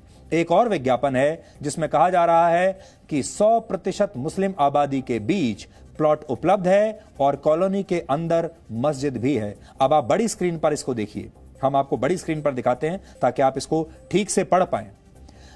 हमारे सहयोगी राजू केरनी ने जम्मू के ऐसे ही एक इलाके से एक रिपोर्ट भेजी है जहां सिर्फ एक धर्म विशेष के ही लोगों को प्लॉट बेचने के विज्ञापन दिए जा रहे हैं। ये विज्ञापन अखबारों में छपे हैं, आपके सामने हैं, और फिर भी आप कहते हैं कि यह देश धर्म निरपेक्ष है। देखिए, कभी रोशनी एक्ट की आड़ में तो कभी अफसरशाही की मिली भगत से ज़मीनों पे कब्जा होता गया। और ये जो पीछे आप ज़मीन देख रहे हैं, ये जो पूरा प्लाटो आप देख रहे हैं, ये पूरा वो इलाका है, बजालता का इलाका है। इस इलाके में भी ज़मीनों की उसी तरीके से लूट खसूट हुई और जिसके बाद जो है जैसे ही ये दौर शुरू हुआ था ज़मीनों को लूटने का, ज़मीनों को जो है अपने नाम पे करवाने का, सरकारी अफसरों ने अपने नाम पे करवाई, कई लोगों ने अपने नाम पे करवाई और उसके बाद जो है भू माफिया बीच में आ गया, जिन्होंने अखबारों में बाकायदा इश्तिहार देके, एडवर्टीजमेंट देके, पेड एडवर्टीजमेंट देके उन लोगों ने ये जो है इस इलाके में जो है मुस्लिम कॉलोनी बनाने का जो कंसेप्ट है यहाँ पे लेके आए। अखबारों में इश्तिहार निकले जिसमें ये कहा गया कि सिर्फ मुस्लिम्स को ही ये जगह जो है दी जाएगी। ये बजालता का इलाका है और उसके बाद जो है यहाँ पे जो है डेमोग्राफिक चेंज का, जब हम कहते हैं कि जम्मू में डेमोग्राफिक चेंज हुई है, लैंड जिहाद की बात हुई है, तो फिर क्यों जो है इस तरीके के जो है FIR होते हैं, पाकिस्तान से जिहाद की बात होती है। अगर कोई सरकार जरूरतमंद लोगों को जमीन देती है तो इसमें कोई बुराई नहीं है, यह धर्म के आधार पर नहीं होना चाहिए। लेकिन जब धर्म के आधार पर भेदभाव किया जाता है या कोई षड्यंत्र किया जाता है तो फिर उसका पर्दाफाश करना बहुत जरूरी हो जाता है। और धर्म के आधार पर यह भेदभाव इसलिए किया जाता है क्योंकि ये वोट बैंक की राजनीति होती है। इन सरकारों को, इन नेताओं को पता होता है कि ये किस फॉर्मूले के आधार पर आगे चलकर चुनाव जीत सकते हैं और लंबे समय तक ये सत्ता में रह सकते हैं। आरोप है कि जम्मू कश्मीर में यही हुआ था। वर्ष 1997 में वहां की सरकार ने मुस्लिम कॉलोनी बसाने के लिए जो शुरुआत की वो एक भूमिका थी। वर्ष 2003 में जम्मू कश्मीर में जो रोशनी एक्ट लाया गया वो इसी साजिश का अगला हिस्सा था, इसी साजिश का पार्ट 2 था। मुस्लिम माइग्रेंट जम्मू कश्मीर में एक अपवाद है। जम्मू कश्मीर में माइग्रेशन को केवल एक ही कॉन्टेक्स्ट में समझा जाता है, वो माइग्रेशन थी कश्मीरी हिंदुओं की, जो आतंकवाद और धार्मिक प्रताड़ना के कारण कश्मीर से भगाए गए थे, निकाले गए थे, उनका जेनोसाइड हुआ था। ये जम्मू कश्मीर में मुस्लिम माइग्रेंट स्टेटस दे के जम्मू के अंदर कॉलोनी सेटअप करवाना जम्मू कश्मीर के स्टेट अपरेटस की वो चाल थी जिस चाल के जरिए वो जम्मू की डेमोग्राफी को भी चेंज करना चाहते थे। बठिंडी और सुंजवा में जो कि फॉरेस्ट का एरिया है वहां पे सिर्फ प्योरली मुस्लिम कम्युनिटी बसाई जा रही है। बड़े एक कॉन्स्पिरेसी जम्मू के खिलाफ, आप डोगरों के खिलाफ कह सकते हो या जहां की जो मेजॉरिटी कम्युनिटी है या जम्मू में उनके खिलाफ कह सकते हो। कश्मीर तो बिल्कुल खाली करवा दिया जब से वहाँ पर जब कश्मीरी माइग्रेंट वहाँ पे उनको निकाला गया, वहाँ से उनको मारा गया, बेचारे निकल के वहाँ से 90 जब शुरू हुआ वो 1990 से, तो यहाँ पे कई हिंदुस्तान के कई हिस्सों में आके वो बस गए, जम्मू में बस गए, लेकिन वहाँ पर प्योरली मुस्लिम जो कम्युनिटी थी वहाँ पे रह गई। और फिर जहाँ भी आप मुस्लिम माइग्रेंट्स की कॉलोनी से अलग से बसाएंगे तो ये कौन सा सेकुलर इंडिया हुआ। अब कल्पना कीजिए कि देश के किसी इलाके में सिर्फ हिंदुओं के लिए जमीन या मकान का कोई ऐसा ही विज्ञापन छप जाता तो फिर क्या होता। खुद को धर्मनिरपेक्ष कहने वाली सारी ताकतें शोर मचाकर पूरी दुनिया को इकट्ठा कर लेती। लेकिन जम्मू कश्मीर के मामले में ये सेकुलर जमात बिल्कुल खामोश रहती है। ऐसे ही लोगों को जिहाद पर हमारा ये सच हमेशा कड़वा लगता है, ये बातें उन्हें चुभ जाती हैं।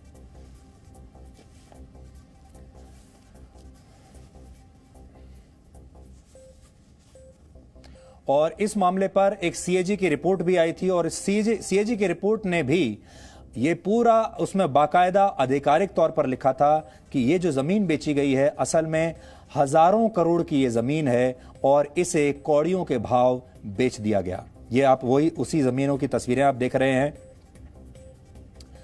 जो लक्ष्य रखा गया था इस जमीन से पैसा निकालने का, उगाने का, वो था 25,000 करोड़ रुपए। यानी राज्य सरकार को 25,000 करोड़ रुपए इस जमीन से कमाने थे और उन्होंने कमाए कितने? सिर्फ 76 करोड़ रुपए।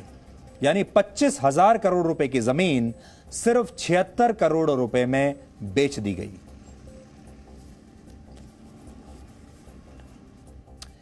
एक राष्ट्र के तौर पर भारत और पाकिस्तान ने वर्ष 1947 से एक साथ अपने अपने सफर की शुरुआत की थी, लेकिन आजादी मिलने के 73 वर्ष बाद दोनों देशों के चरित्र का अंतर यह है कि पाकिस्तान आतंकवाद की फैक्ट्री बन गया है और भारत दवाओं की फैक्ट्री बन गया है। एक फैक्ट्री में जान लेने का सामान बनता है और दूसरी फैक्ट्री में जान बचाने का सामान बनता है। बात सिर्फ यही नहीं है। सीमा पर गोलाबारी और आतंकवाद से भारत को जख्मी करने वाले पाकिस्तान को दवाइयां भी अब भारत से ही चाहिए। अब तक भारत की दवाइयों पर आंशिक रोक लगाने वाली पाकिस्तान सरकार ने अब भारत से दवाइयों के आयात की पूरी अनुमति दे दी है। आपको याद होगा, पिछले वर्ष अगस्त में भारत ने जब अनुच्छेद 370 हटाने का फैसला किया था जम्मू कश्मीर से, तब पाकिस्तान सरकार ने बौखलाकर भारत से व्यापार बंद करने का फैसला किया था। कहा था अब हम भारत के साथ व्यापार नहीं करेंगे। लेकिन पाकिस्तान के इस प्रतिबंध का वहां की दवा बनाने वाली कंपनियों पर कोई असर नहीं पड़ा। प्रतिबंध के बावजूद पाकिस्तान की दवा कंपनियां लगातार भारत से करीब 450 अलग अलग तरह की दवाएं आयात कर रही थीं।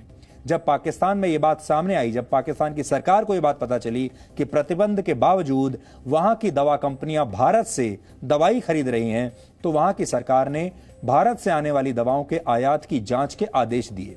लेकिन इसी के साथ पाकिस्तान सरकार ने भारत की दवाओं के आयात पर लगे प्रतिबंध को भी अब हटा दिया है।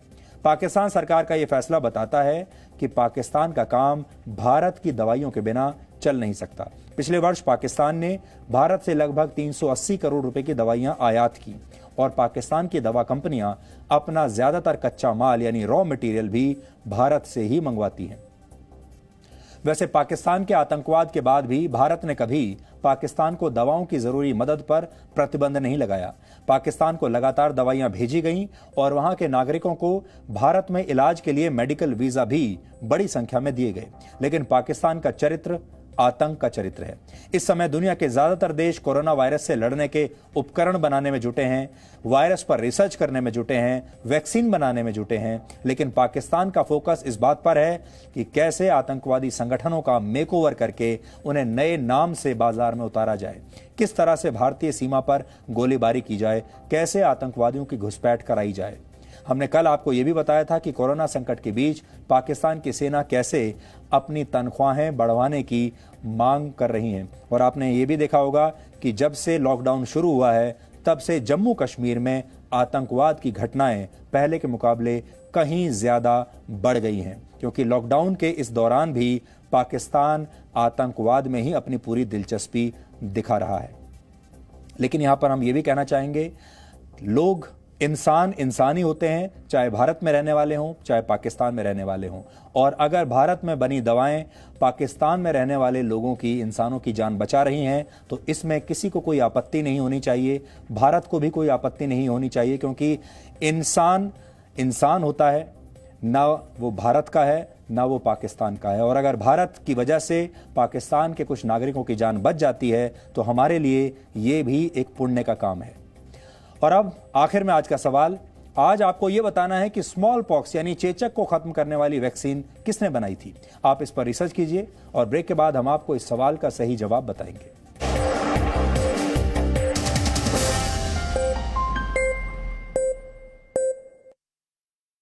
I did think of only one thing.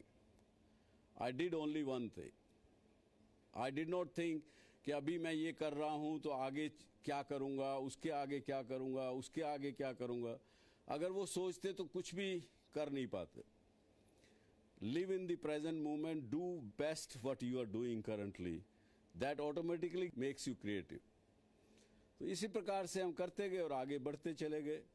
I again say that you will have to be a rebellion to be creative. और साथ में दूसरी चीज, आदमी क्रिएटिव कब होता है? जो भी लोग क्रिएटिव हुए हैं वो इंडिविजुअल हुए हैं। ऐसा शायद ही कोई क्रिएटिविटी का उदाहरण मिलेगा आपको जहां पे एक आदमी ने 20 आदमियों के साथ मिलके कुछ नई चीज क्रिएट की हो, या 4 आदमियों से मिलके क्रिएट की हो। क्रिएटर किसी चीज का अकेला होता है, इंडिविजुअल होता है। और इंडिविजुअल जो है, what does an individual want? A total freedom. And the freedom or the fragrance of the freedom is the first entry to the creativity.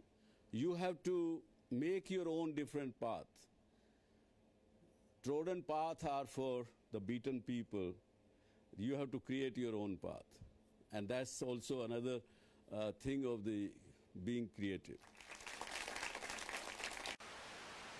No signals, no worry. Presenting Z News app with live TV, latest updates and expert opinion. Available on Google Play and App Store. Download it now.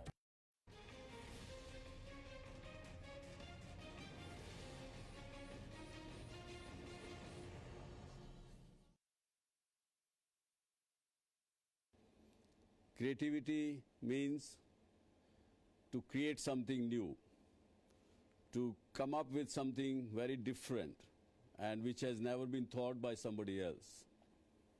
So what is the creativity and what are the things you require in yourself to be creative? मेरा ऐसा मानना है कि हम सब creative हो सकते हैं, कोई भी ऐसा व्यक्ति नहीं होगा जो कि क्रिएटिव ना हो सके, लेकिन अपने आप को पहचानने की आवश्यकता है. Creativity doesn't require you to be very well educated, post-graduate, PhD or anything. Creativity is the greatest rebellion in existence today.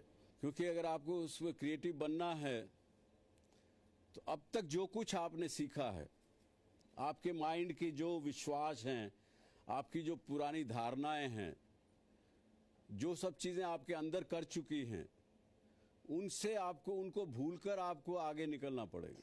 We have to get rid of all our past things, वरना आप creative हो ही नहीं पाएंगे. वरना आप क्या कर पाएंगे, सिर्फ कॉपी कर सकेंगे.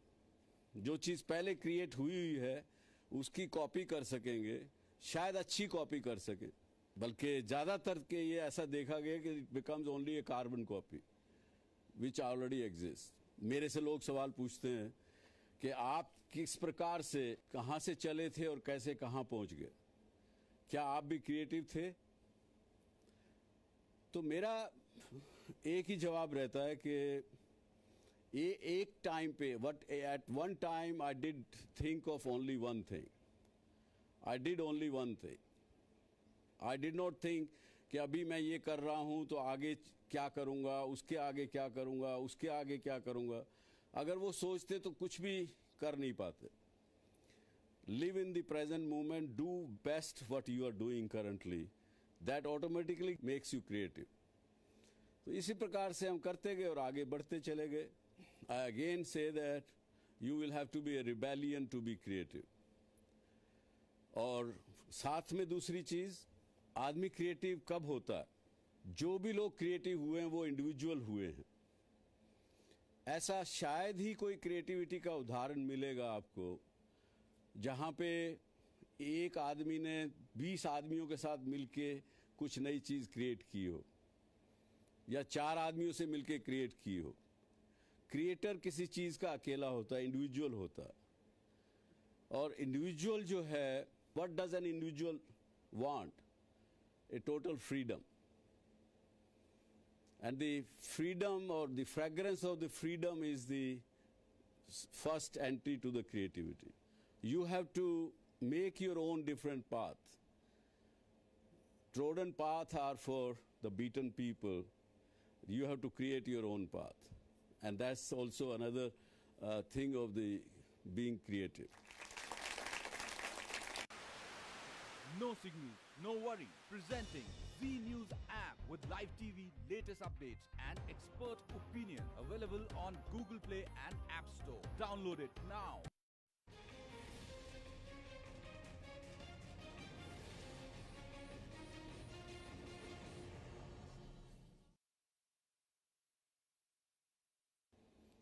Creativity means to create something new, to come up with something very different and which has never been thought by somebody else.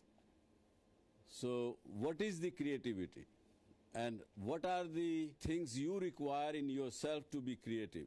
मेरा ऐसा मानना है कि हम सब क्रिएटिव हो सकते हैं, कोई भी ऐसा व्यक्ति नहीं होगा जो कि क्रिएटिव ना हो सके, लेकिन अपने आप को पहचानने की आवश्यकता है.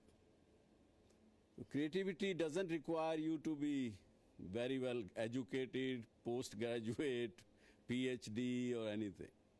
Creativity is the greatest rebellion in existence today.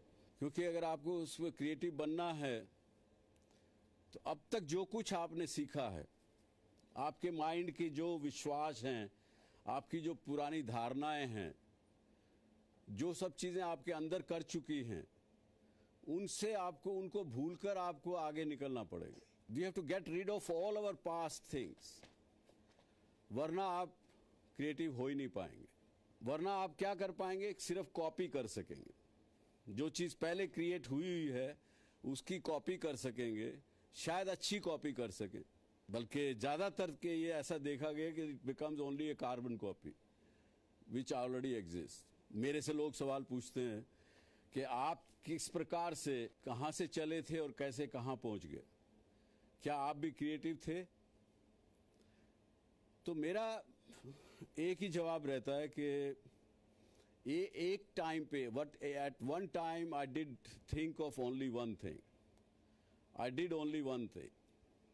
I did not think कि अभी मैं ये कर रहा हूँ तो आगे क्या करूँगा, उसके आगे क्या करूँगा, उसके आगे क्या करूँगा. अगर वो सोचते तो कुछ भी कर नहीं पाते. Live in the present moment, do best what you are doing currently, that automatically makes you creative. तो इसी प्रकार से हम करते गए और आगे बढ़ते चले गए. I again say that you will have to be a rebellion to be creative. और साथ में दूसरी चीज, आदमी क्रिएटिव कब होता है? जो भी लोग क्रिएटिव हुए हैं वो इंडिविजुअल हुए हैं. ऐसा शायद ही कोई क्रिएटिविटी का उदाहरण मिलेगा आपको जहां पे एक आदमी ने 20 आदमियों के साथ मिलके कुछ नई चीज क्रिएट की हो, या 4 आदमियों से मिलके क्रिएट की हो. क्रिएटर किसी चीज का अकेला होता है, इंडिविजुअल होता है.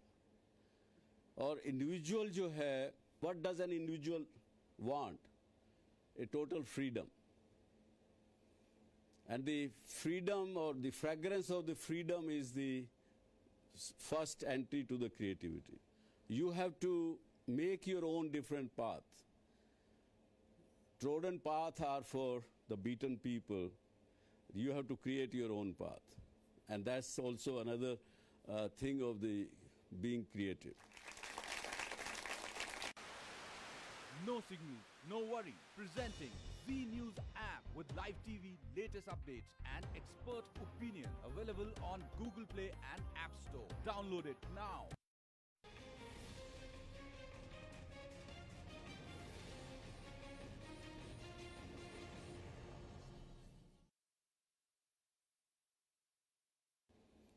Creativity means to create something new, to come up with something very different and which has never been thought by somebody else.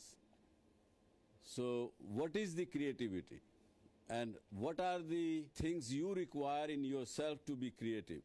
मेरा ऐसा मानना है कि हम सब क्रिएटिव हो सकते हैं.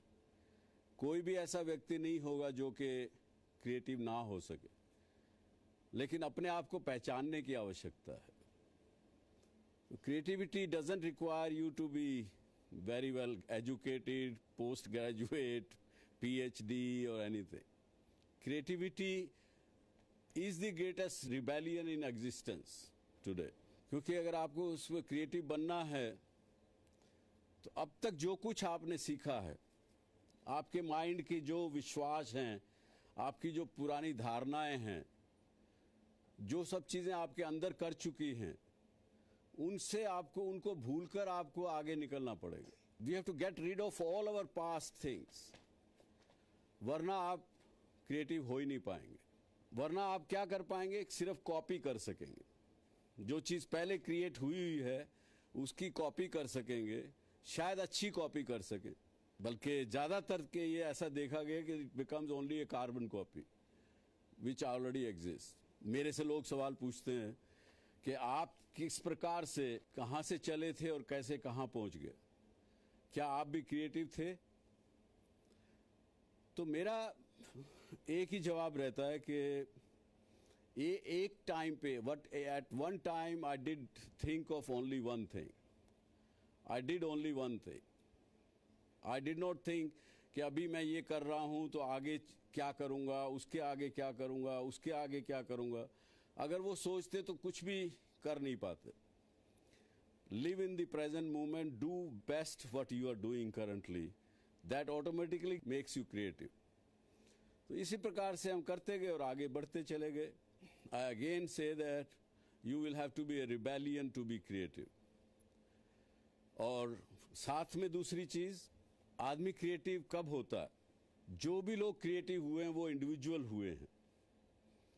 ऐसा शायद ही कोई क्रिएटिविटी का उदाहरण मिलेगा आपको जहाँ पे एक आदमी ने 20 आदमियों के साथ मिलके कुछ नई चीज़ क्रिएट की हो, या 4 आदमियों से मिलके क्रिएट की हो। क्रिएटर किसी चीज़ का अकेला होता है, इंडिविजुअल होता है।